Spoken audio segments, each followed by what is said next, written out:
A body weighs 200 Newton on the surface of the earth.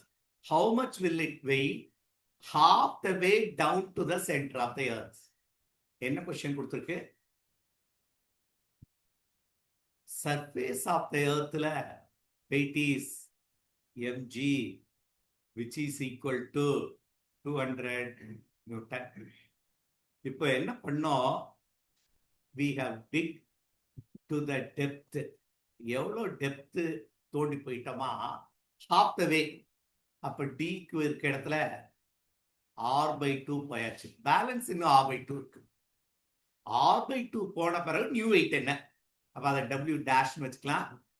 Mass மாறாது. Acceleration at the depth equal to what? இது question number 1. இது 2 equation. அதே தான் 2 divided by weight at the half the distance, half the depth.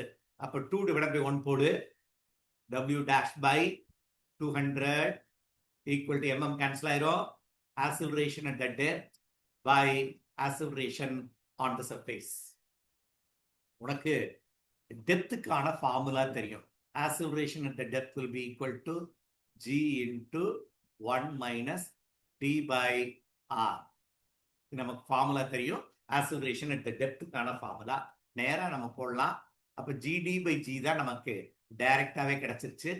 g equal to என்ன கொடுத்துருக்காங்க? d is nothing but depth எவ்வளவா?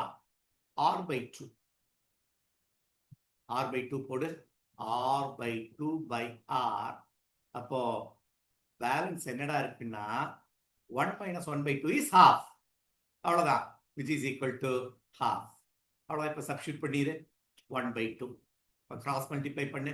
new weight will be 200 by 2 which is 100 Newton is the answer.